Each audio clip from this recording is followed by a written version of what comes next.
কলকাতায় party office খোলা আওয়ামী লীগ নাকি এবার ভারত দখল করবে, কিন্তু আজগুবি বিষয়ে কান না দিয়ে আমরা বাস্তবতা নিয়ে চিন্তা করি। এখন থেকে কলকাতায় থাকা আওয়ামী লীগের নেতাকর্মীরা বেশ বিপদে পড়বে, কারণ বাংলাদেশে মিছিল মিটিং শেষে সিঙ্গারা বিরিয়ানি পাওয়া যেত।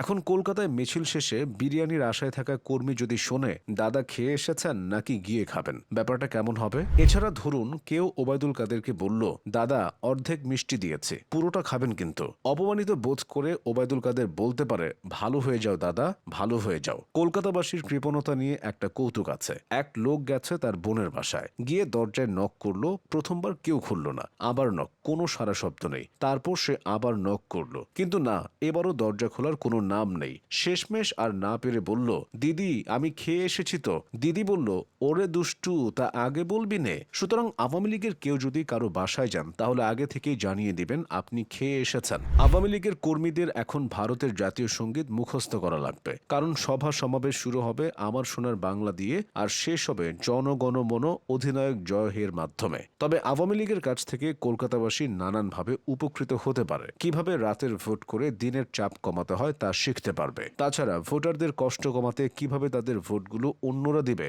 সেটাও শিখতে পারবে। কলকাতাবাসীকে হাতুড়ি আর হেলমেটের উৎকৃষ্ট ব্যবহার শেখাবে ছাত্রলীগ। যাদবপুর বিশ্ববিদ্যালয় এবং কলকাতা বিশ্ববিদ্যালয়ের ক্যান্টিনের চা, সপ ও সিঙ্গারার মানোন্নয়নেও ভূমিকা রাখবে ছাত্রলীগ। কিন্তু পরোটা বিক্রেতা রাজুদা বিপদে পড়ে যাবে। রাজুদার প্রতিদ্বন্দ্বী এখন স্বয়ং শেখ হাসিনা। মাংসের পরিবর্তে কাঁঠালের ব্যবহার, কুমড়োর বেগুনে। শেখ হাসিনার এসব রেসিপি কলকাতার খাদ্য সংস্কৃতিতে ব্যাপক পরিবর্তন আনবে। ফলে রাজুদা, দাদা বৌদির বিরিয়ানির মতো ক্ষুদ্র ব্যবসায়ীরা বিপাকে পড়বে। শেখ হাসিনার অভিনয় প্রতিভাকেও কাজে লাগাতে পারে কলকাতার পরিচালকেরা। সাইয়ারা মুভি দেখে ভারতীয়রা নাকি অজ্ঞান হয়ে যাচ্ছে। তারা যখন শেখ হাসিনার স্বজন হারানো বেদনা বিষয়ক সিনেমা দেখবে, কাঁদতে কাঁদতে নিশ্চয়ই পটল তুলবে। আওয়ামী লীগের উপস্থিতিতে কলকাতার সিনেমা ইন্ডাস্ট্রির অভিনেতা অভিনেত্রীরা নতুন নতুন কাজ পাবে। দেবকে দেখা যেতে পারে বঙ্গবন্ধুর বায়োপিকে।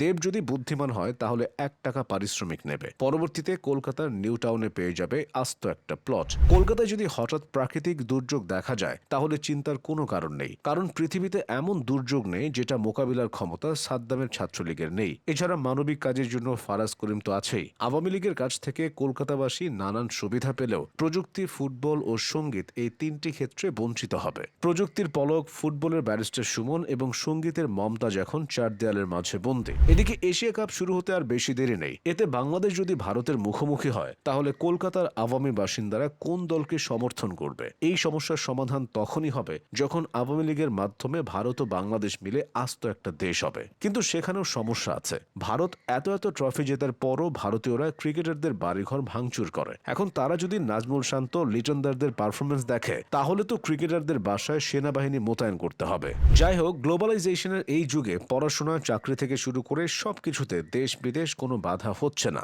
রাজনীতিতেও গ্লোবালাইজেশনের সুবিধা নিয়ে আওয়ামী লীগ দেশ ছাড়িয়ে বিদেশে পার্টি অফিস খুলল। উদ্ভাবন মানেই আওয়ামী লীগ, নতুনত্ব মানেই আওয়ামী লীগ। জয় বাংলা।